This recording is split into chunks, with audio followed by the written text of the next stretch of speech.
ಧರ್ಮಸ್ಥಳ ಷಡ್ಯಂತ್ರದ ವಿರುದ್ಧ ಅಸಲಿ ಆಟ ಈಗ ಶುರು. ಧರ್ಮಸ್ಥಳ ತಲೆಬುರುಡೆ ಕೇಸ್ಗೆ ಇಡಿ ಎಂಟ್ರಿ ಆಗ್ತಾ ಇದೆ. ಧರ್ಮಸ್ಥಳದ ವಿರುದ್ಧ ಅಪಪ್ರಚಾರಕ್ಕೆ ವಿದೇಶಿ ಫಂಡಿಂಗ್ ಅನ್ನ ಬಳಸ್ತಾ ಇರೋರು, ಕುತಂತ್ರ ಷಡ್ಯಂತ್ರ ಮಾಡ್ತಾ ಇರೋರು ಚಳಿ ಬಿಡಿಸೋದಕ್ಕೆ ಇಡಿ ಎಂಟ್ರಿ ಆಗ್ತಾ ಇದೆ. ಈಗ ಅಸಲಿ ಆಟ ಶುರು. ಧರ್ಮಸ್ಥಳದ ವಿರುದ್ಧ ಯಾರೆಲ್ಲ ಪಿತೂರಿ ಮಾಡಿದ್ದಾರೋ, ಆ ಪಿತೂರಿಯ ಹಿಂದೆ ಯಾವ NGOದ ಕೈವಾಡ ಇದೆಯೋ, ಅಪಪ್ರಚಾರಿಗಳಿಗೆ ವಿದೇಶದಿಂದ ಯಾರ್ಯಾರಿಗೆ ಕೋಟಿ ಕೋಟಿ ಹಣ ಬಂದಿದೆಯೋ ಅದೆಲ್ಲವನ್ನ ಕೂಡ ಜಾರಿ ನಿರ್ದೇಶನಾಲಯ ಕೆದಕ್ಲಿಕ್ಕಿದೆ.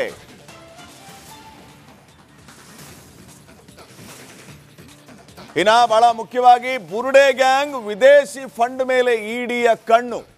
ಜಾರಿ ನಿರ್ದೇಶನಾಲಯ ಯಾರೆಲ್ಲ ಫಾರಿನ್ ಫಂಡಿಂಗ್ ರಿಸೀವ್ ಮಾಡ್ತಾ ಇದ್ದಾರೆ ಅಂತವ್ರ ಮೇಲೆ ಕಣ್ಣಿಟ್ಟಿದೆ. ವೀಕ್ಷಕರೇ, ತಮಗೆಲ್ಲರಿಗೆ ನೆನಪಿರಬಹುದು, ಈಗಾಗಲೇ ಇಡಿ ಎಂಟ್ರಿ ಆಗಬೇಕು ಅಂತ ಹೇಳಿ ಇಲ್ಲಿಯಿಂದ ಅನೇಕ ಸಂಸದರು ಪತ್ರವನ್ನ ಬರೆದ್ರು. ಕೋಟಾ ಶ್ರೀನಿವಾಸ ಪೂಜಾರಿ ಅವರು ಯಾರೆಲ್ಲ ಷಡ್ಯಂತ್ರ ಮಾಡ್ತಾ ಇದ್ದಾರೆ, ಧರ್ಮಸ್ಥಳ ಕ್ಷೇತ್ರದ ವಿರುದ್ಧ ಅಪಪ್ರಚಾರ ಮಾಡ್ತಾ ಇದ್ದಾರೆ, ಅದರ ಹಿಂದೆ ಒಂದು ದೊಡ್ಡದಾದಂಥ ಷಡ್ಯಂತ್ರ ಇದೆ. ಆ ಷಡ್ಯಂತ್ರಕ್ಕೆ ಫಾರಿನ್ ಫಂಡಿಂಗ್ ಆಗ್ತಾ ಇದೆ. ಇದನ್ನ ತನಿಖೆ ಮಾಡಬೇಕು ಅಂತ ಹೇಳಿ ಇಡಿ ಬರಬೇಕು ಅಂತ ಹೇಳಿ ಕೇಂದ್ರ ಸರ್ಕಾರಕ್ಕೆ ಕೋಟಾ ಶ್ರೀನಿವಾಸ ಪೂಜಾರಿ ಮತ್ತು ಹಲವು ಬಿಜೆಪಿಯ ಸಂಸದರು ಪತ್ರ ಬರೆದಿದ್ರು. ಸೊ ಇದೇ ಫಾರಿನ್ ಫಂಡಿಂಗ್ ಮೇಲೆ ಈಗ ಇಡಿಗೆ ಕಣ್ಣು. ಇದು ರಿಪಬ್ಲಿಕ್ ಕನ್ನಡದ ಅತಿ ದೊಡ್ಡ ಇಂಪ್ಯಾಕ್ಟ್. ವಿದೇಶಿ ಫಂಡಿಂಗ್ ಬಗ್ಗೆ ವರದಿ ಮಾಡಿದ್ದೆ ನಿಮ್ಮ ರಿಪಬ್ಲಿಕ್ ಕನ್ನಡ.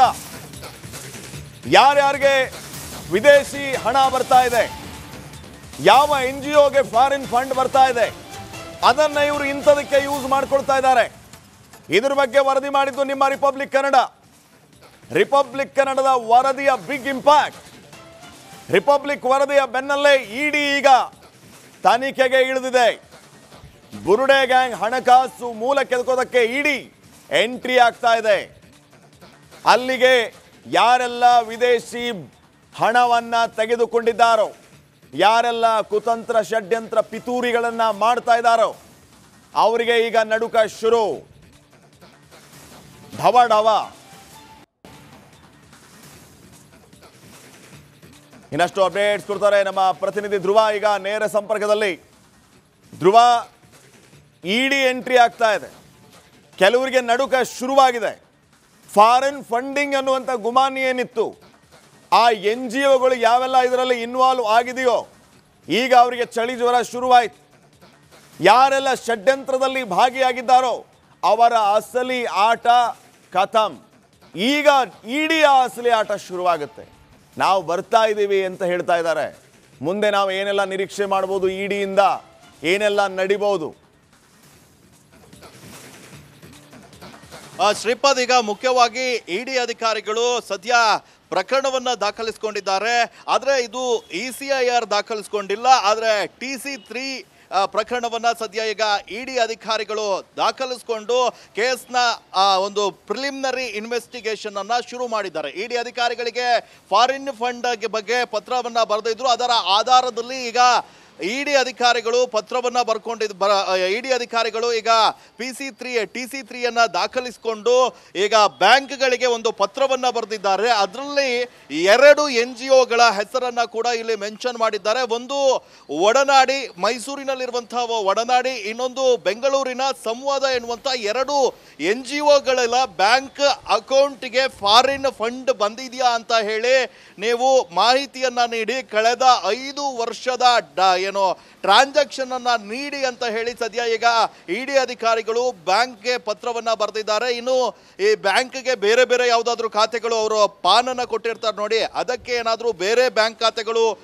ಲಿಂಕ್ ಆಗಿದೆಯವಾ, ಅದಕ್ಕೆ ಫಾರಿನ್ ಇಂದ ಫಂಡ್ ಬಂದಿದ್ಯಾ, ಇವೆಲ್ಲವನ್ನ ಕೂಡ ಚೆಕ್ ಮಾಡುವಂತಹ ಕೆಲಸವನ್ನ ಸದ್ಯ ಇಡಿ ಅಧಿಕಾರಿಗಳು ಮಾಡ್ತಾ ಇದ್ದಾರೆ. ಇದರ ಮುಂದಿನ ಭಾಗ ಏನಾದರೂ ಈ ಟ್ರಾನ್ಸಾಕ್ಷನ್ ಆಯ್ತು ಅಂತ ಹೇಳಿದ್ರೆ ಇನ್ನೊಂದು ಭಾಗವನ್ನ ಶುರು ಮಾಡ್ತಾರೆ. PMLA ಆಕ್ಟ್ ಅಡಿ ಪ್ರಕರಣವನ್ನ ದಾಖಲಿಸಿಕೊಳ್ತಾರೆ. PMLA ಅಡಿ ಪ್ರಕರಣ ದಾಖಲಾಯಿತು ಅಂತ ಹೇಳಿದ್ರೆ ಈ ಕೇಸ್ನಲ್ಲಿ ಯಾರ್ಯಾರೆಲ್ಲ ಲಿಂಕ್ ಇದ್ದಾರೋ ಎಲ್ಲರನ್ನು ಕೂಡ ಅರೆಸ್ಟ್ ಮಾಡುವಂಥ ಕೆಲಸವನ್ನ ಮಾಡ್ತಾರೆ. ಬ್ಯಾಕ್ ಟು ಬ್ಯಾಕ್ ರೈಡ್ ಮಾಡಿ ದಾಖಲೆಗೆ ಕಲೆಕ್ಟ್ ಮಾಡುವಂತಹ ಕೆಲಸವನ್ನ ಕೂಡ ಇಡಿ ಅಧಿಕಾರಿಗಳು ಮಾಡ್ತಾ ಹೋಗ್ತಾರೆ. ಈಗಾಗಲೇ ಮೇಲ್ನೋಟಕ್ಕೆ ಫಾರಿನ್ ಫಂಡ್ ಬಂದಿರುವಂತಹ ಆರೋಪದ ಬೆನ್ನಲ್ಲಿ ಈಗ ಪ್ರಕರಣ ಆಲ್ರೆಡಿ ದಾಖಲಾಗಿದೆ. ಈ ನೆಕ್ಸ್ಟ್ ಏನಾದರೂ ಇದು ಸಾಬೀತಾಯಿತು ಅಂದ್ರೆ ಮೊದಲ ಹಂತದ ತನಿಖೆಯಲ್ಲಿ ಈ ಕೇಸ್ನಲ್ಲಿ ಇರುವಂತಹ ಬಿ ಗ್ಯಾಂಗ್ನ ಸದಸ್ಯರಿರ್ಬೋದು, ಈ ಕೇಸ್ ಹಿಂದೆ ಯಾರೆಲ್ಲ ವರ್ಕ್ ಮಾಡಿದ್ದಾರೆ ಅವರೆಲ್ಲರಿಗೂ ಕೂಡ ಇಡಿ ಅಧಿಕಾರಿಗಳು ನೋಟಿಸ್ ಅನ್ನ ಕೊಡ್ತಾರೆ, ಅರೆಸ್ಟ್ ಅನ್ನ ಮಾಡ್ತಾರೆ, ಅವರ ವಿಚಾರಣೆಯನ್ನ ಮಾಡ್ತಾರೆ. ಅವರೆಲ್ಲರಿಗೂ ಕೂಡ ಈಗ ಇಡಿ ಉರುಳು ಶುರುವಾಗಿರುವಂತದ್ದು. ಈಗಾಗಲೇ ಒಡನಾಡಿ ಸಂಸ್ಥೆ ಏನು ಈ ಧರ್ಮಸ್ಥಳ ಕೇಸ್ನಲ್ಲಿ ವರ್ಕ್ ಅನ್ನ ಶುರು ಮಾಡಿದೆ. ಒಡನಾಡಿ ಸಂಸ್ಥೆಯ ವಿರುದ್ಧ ಸಾಕಷ್ಟು ಆರೋಪಗಳು ಕೇಳಿ ಬರ್ತಾ ಇದ್ದಾವೆ. ಇದರ ನಡುವೆ ಸಂವಾದ ಎನ್ನುವಂತ ಒಂದು NGO ಕೂಡ ಇದರ ಹಿಂದೆ ವರ್ಕ್ ಮಾಡ್ತಾ ಇದೆ ಅಂತ ಆರೋಪ ಇತ್ತು. ಇವೆಲ್ಲದಕ್ಕೆ ಸಂಬಂಧ ಪುಷ್ಟಿ ನೀಡುವಂತೆ ಸದ್ಯ ಈಗ ಇಡಿ ಅಧಿಕಾರಿಗಳು ಒಂದು FIR ಅನ್ನ ಕೂಡ ದಾಖಲು ಮಾಡಿಕೊಂಡಿದ್ದಾರೆ. ಕಳೆದ 5 ವರ್ಷದಿಂದ ಒಂದ್ ವೇಳೆ ಫಾರಿನ್ ನಿಂದ ಫಂಡ್ ಬಂತು ಅಂತ ಹೇಳಿದ್ರೆ ಇದು ಯಾಕೆ ವರ್ಗಾವಣೆ ಆಯ್ತು, ಇದರ ಹಿಂದೆ ಯಾರಿದ್ದಾರೆ ಅನ್ನುವಂಥದ್ದ ಪ್ರತಿಯೊಂದನ್ನ ಕೂಡ ಜಾಲಾಡುವಂತಹ ಕೆಲಸವನ್ನ ಸದ್ಯ ಇಡಿ ಅಧಿಕಾರಿಗಳು ಮಾಡ್ತಾ ಹೋಗ್ತಾರೆ. ಈಗಾಗಲೇ SIT ಅಧಿಕಾರಿಗಳು ಈ ಕೇಸ್ನಲ್ಲಿ ಷಡ್ಯಂತ್ರದ ಆರೋಪಕ್ಕೆ ಸಂಬಂಧಪಟ್ಟ ಹಾಗೆ ಷಡ್ಯಂತ್ರದ ಆಂಗಲ್ ನಲ್ಲಿ ಚಿನ್ನಯ್ಯನನ್ನ ಮಹಾಜರು ಮಾಡ್ತಾ ಇದ್ದಾರೆ. ಸಾಕಷ್ಟು ಸಾಕ್ಷ್ಯಾಧಾರಗಳನ್ನ ಕಲೆ ಹಾಕ್ತಾ ಇದ್ದಾರೆ. ಒಂದ್ ಕಡೆ SIT, ಈಗ ಇಡಿ, ಇವೆರಡರಿಂದ ಕೂಡ ಈಗ ಬಿ ಗ್ಯಾಂಗ್ ನ ಷಡ್ಯಂತ್ರದ ಗುಂಪಿಗೆ ಈಗ ಏನು ಸಂಕಷ್ಟ ಶುರುವಾಗಿದ್ದಂತೂ ಸತ್ಯ. ಇನ್ನೇನು ಇಡಿ ECIR ಅನ್ನ ದಾಖಲಿಸ್ಕೊಳ್ತು ಅಂತ ಹೇಳಿದ್ರೆ ಇಡಿ ಉರುಳಿನಿಂದ ತಪ್ಪಿಸ್ಕೊಳ್ಳೋದು ನಿಜಕ್ಕೂ ಕೂಡ ಕಷ್ಟ. SIT ನೋಟಿಸ್ ಅನ್ನ ಕೊಟ್ಟ ಸಂದರ್ಭದಲ್ಲಿ SIT ಅರೆಸ್ಟ್ ಮಾಡ್ತು ಅಂದ್ರೆ, ಸ್ಟೇಟ್ ಪೊಲೀಸರು ಅರೆಸ್ಟ್ ಮಾಡಿದ್ರೆ ಕಾನೂನನ್ನ ಕದ ತಟ್ಟಿ ಅಲ್ಲಿಂದ ಬಚಾವ್ ಆಗ್ತಾರೆ. ಆದ್ರೆ ಇಡಿ ಏನಾದ್ರೂ ಪ್ರಕರಣ ದಾಖಲಿಸ್ಕೊಳ್ತು ಅಂದ್ರೆ ಅದರ ಮಾಹಿತಿ ಈ ಆರೋಪಿಗಳಿಗೂ ಕೂಡ ಗೊತ್ತಿರಲ್ಲ. ಇಡಿ ECIR ದಾಖಲಿಸ್ತು ಅಂದ್ರೆ ಅದಕ್ಕೆ ಯಾವ ಕಾರಣನೂ ಅವರು ನೀಡೋದಿಲ್ಲ. ಹೀಗಾಗಿ ಇಡಿಯಿಂದ ತಪ್ಪಿಸ್ಕೊಳ್ಳೋದು, ಇಡಿ ಬಂಧನದಿಂದ ಧರ್ಮಸ್ಥಳ ಷಡ್ಯಂತ್ರದ ವಿರುದ್ಧ ಅಸಲಿ ಆಟ ಈಗ ಶುರು. ಧರ್ಮಸ್ಥಳ ತಲೆಬುರುಡೆ ಕೇಸ್ಗೆ ಇಡಿ ಎಂಟ್ರಿ ಆಗ್ತಾ ಇದೆ. ಧರ್ಮಸ್ಥಳದ ವಿರುದ್ಧ ಅಪಪ್ರಚಾರಕ್ಕೆ ವಿದೇಶಿ ಫಂಡಿಂಗ್ ಅನ್ನ ಬಳಸ್ತಾ ಇರೋರು, ಕುತಂತ್ರ ಷಡ್ಯಂತ್ರ ಮಾಡ್ತಾ ಇರೋರು ಚಳಿ ಬಿಡಿಸೋದಕ್ಕೆ ಇಡಿ ಎಂಟ್ರಿ ಆಗ್ತಾ ಇದೆ. ಈಗ ಅಸಲಿ ಆಟ ಶುರು. ಧರ್ಮಸ್ಥಳದ ವಿರುದ್ಧ ಯಾರೆಲ್ಲ ಪಿತೂರಿ ಮಾಡಿದ್ದಾರೋ, ಆ ಪಿತೂರಿಯ ಹಿಂದೆ ಯಾವ NGOದ ಕೈವಾಡ ಇದೆಯೋ, ಅಪಪ್ರಚಾರಿಗಳಿಗೆ ವಿದೇಶದಿಂದ ಯಾರ್ಯಾರಿಗೆ ಕೋಟಿ ಕೋಟಿ ಹಣ ಬಂದಿದೆಯೋ ಅದೆಲ್ಲವನ್ನ ಕೂಡ ಜಾರಿ ನಿರ್ದೇಶನಾಲಯ ಕೆದಕ್ಲಿಕ್ಕಿದೆ.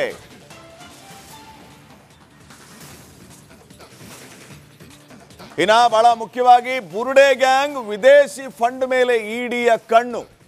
ಜಾರಿ ನಿರ್ದೇಶನಾಲಯ ಯಾರೆಲ್ಲ ಫಾರಿನ್ ಫಂಡಿಂಗ್ ರಿಸೀವ್ ಮಾಡ್ತಾ ಇದ್ದಾರೆ ಅಂತವ್ರ ಮೇಲೆ ಕಣ್ಣಿಟ್ಟಿದೆ. ವೀಕ್ಷಕರೇ, ತಮಗೆಲ್ಲರಿಗೆ ನೆನಪಿರಬಹುದು, ಈಗಾಗಲೇ ಇಡಿ ಎಂಟ್ರಿ ಆಗಬೇಕು ಅಂತ ಹೇಳಿ ಇಲ್ಲಿಯಿಂದ ಅನೇಕ ಸಂಸದರು ಪತ್ರವನ್ನ ಬರೆದ್ರು. ಕೋಟಾ ಶ್ರೀನಿವಾಸ ಪೂಜಾರಿ ಅವರು ಯಾರೆಲ್ಲ ಷಡ್ಯಂತ್ರ ಮಾಡ್ತಾ ಇದ್ದಾರೆ, ಧರ್ಮಸ್ಥಳ ಕ್ಷೇತ್ರದ ವಿರುದ್ಧ ಅಪಪ್ರಚಾರ ಮಾಡ್ತಾ ಇದ್ದಾರೆ, ಅದರ ಹಿಂದೆ ಒಂದು ದೊಡ್ಡದಾದಂಥ ಷಡ್ಯಂತ್ರ ಇದೆ. ಆ ಷಡ್ಯಂತ್ರಕ್ಕೆ ಫಾರಿನ್ ಫಂಡಿಂಗ್ ಆಗ್ತಾ ಇದೆ.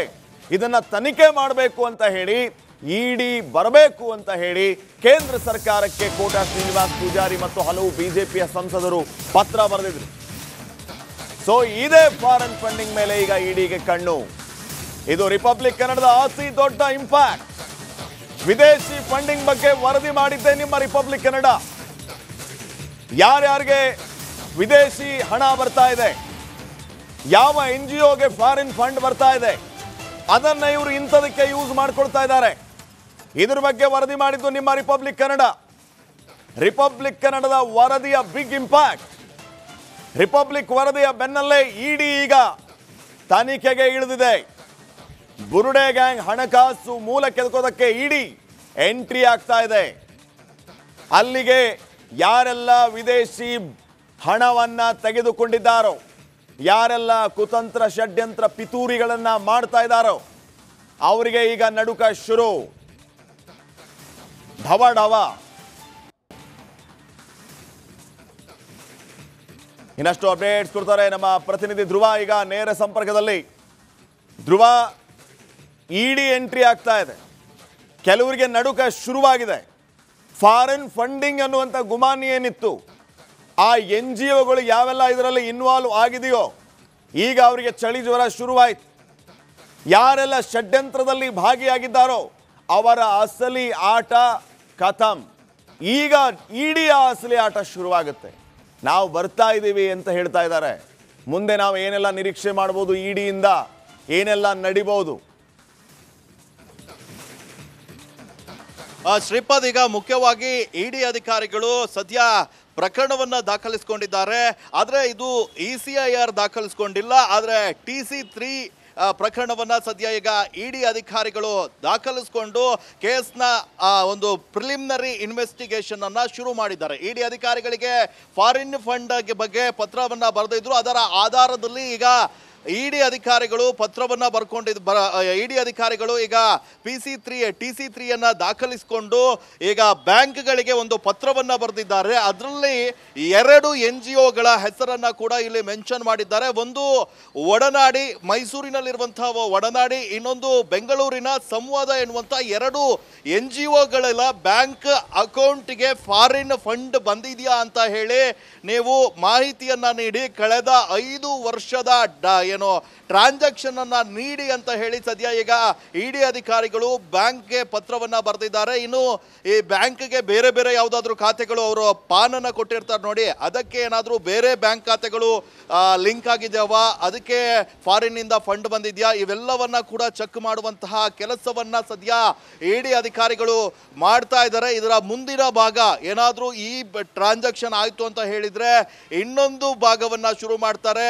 PMLA ಆಕ್ಟ್ ಅಡಿ ಪ್ರಕರಣವನ್ನ ದಾಖಲಿಸಿಕೊಳ್ತಾರೆ. PMLA ಅಡಿ ಪ್ರಕರಣ ದಾಖಲಾಯಿತು ಅಂತ ಹೇಳಿದ್ರೆ ಈ ಕೇಸ್ನಲ್ಲಿ ಯಾರ್ಯಾರೆಲ್ಲ ಲಿಂಕ್ ಇದ್ದಾರೋ ಎಲ್ಲರನ್ನು ಕೂಡ ಅರೆಸ್ಟ್ ಮಾಡುವಂತ ಕೆಲಸವನ್ನ ಮಾಡ್ತಾರೆ. ಬ್ಯಾಕ್ ಟು ಬ್ಯಾಕ್ ರೈಡ್ ಮಾಡಿ ದಾಖಲೆಗೆ ಕಲೆಕ್ಟ್ ಮಾಡುವಂತಹ ಕೆಲಸವನ್ನ ಕೂಡ ಇಡಿ ಅಧಿಕಾರಿಗಳು ಮಾಡ್ತಾ ಹೋಗ್ತಾರೆ. ಈಗಾಗಲೇ ಮೇಲ್ನೋಟಕ್ಕೆ ಫಾರಿನ್ ಫಂಡ್ ಬಂದಿರುವಂತಹ ಆರೋಪದ ಬೆನ್ನಲ್ಲಿ ಈಗ ಪ್ರಕರಣ ಆಲ್ರೆಡಿ ದಾಖಲಾಗಿದೆ.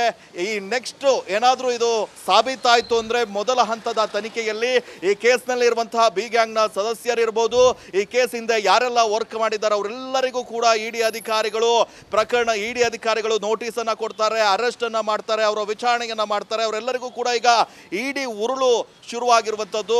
ಈಗಾಗಲೇ ಒಡನಾಡಿ ಸಂಸ್ಥೆ ಈ ಧರ್ಮಸ್ಥಳ ಕೇಸ್ನಲ್ಲಿ ವರ್ಕ್ ಅನ್ನ ಶುರು ಮಾಡಿದೆ. ಒಡನಾಡಿ ಸಂಸ್ಥೆಯ ವಿರುದ್ಧ ಸಾಕಷ್ಟು ಆರೋಪಗಳು ಕೇಳಿ ಬರ್ತಾ ಇದ್ದಾವೆ.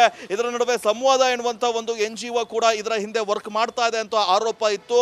ಇವೆಲ್ಲದಕ್ಕೆ ಸಂಬಂಧ ಪುಷ್ಟಿ ನೀಡುವಂತೆ ಸದ್ಯ ಈಗ ಇಡಿ ಅಧಿಕಾರಿಗಳು ಒಂದು FIR ಅನ್ನ ಕೂಡ ದಾಖಲು ಮಾಡಿಕೊಂಡಿದ್ದಾರೆ. ಕಳೆದ 5 ವರ್ಷದಿಂದ ಒಂದ್ ವೇಳೆ ಫಾರಿನ್ ನಿಂದ ಫಂಡ್ ಬಂತು ಅಂತ ಹೇಳಿದ್ರೆ ಇದು ಯಾಕೆ ವರ್ಗಾವಣೆ ಆಯ್ತು, ಇದರ ಹಿಂದೆ ಯಾರಿದ್ದಾರೆ ಅನ್ನುವಂಥದ್ದ ಪ್ರತಿಯೊಂದನ್ನ ಕೂಡ ಜಾಲಾಡುವಂತಹ ಕೆಲಸವನ್ನ ಸದ್ಯ ಇಡಿ ಅಧಿಕಾರಿಗಳು ಮಾಡ್ತಾ ಹೋಗ್ತಾರೆ. ಈಗಾಗಲೇ SIT ಅಧಿಕಾರಿಗಳು ಈ ಕೇಸ್ನಲ್ಲಿ ಷಡ್ಯಂತ್ರದ ಆರೋಪಕ್ಕೆ ಸಂಬಂಧಪಟ್ಟ ಹಾಗೆ ಷಡ್ಯಂತ್ರದ ಆಂಗಲ್ ನಲ್ಲಿ ಚಿನ್ನಯ್ಯನನ್ನ ಮಹಾಜರು ಮಾಡ್ತಾ ಇದ್ದಾರೆ. ಸಾಕಷ್ಟು ಸಾಕ್ಷ್ಯಾಧಾರಗಳನ್ನ ಕಲೆ ಹಾಕ್ತಾ ಇದ್ದಾರೆ. ಒಂದ್ ಕಡೆ SIT, ಈಗ ಇಡಿ, ಇವೆರಡರಿಂದ ಕೂಡ ಈಗ ಬಿ ಗ್ಯಾಂಗ್ ನ ಷಡ್ಯಂತ್ರದ ಗುಂಪಿಗೆ ಈಗ ಸಂಕಷ್ಟ ಶುರುವಾಗಿದ್ದಂತೂ ಸತ್ಯ. ಇನ್ನೇನು ಇಡಿ ECIR ಅನ್ನ ದಾಖಲಿಸಿಕೊಳ್ತು ಅಂತ ಹೇಳಿದ್ರೆ ಇಡಿ ಉರುಳಿನಿಂದ ತಪ್ಪಿಸಿಕೊಳ್ಳೋದು ನಿಜಕ್ಕೂ ಕೂಡ ಕಷ್ಟ.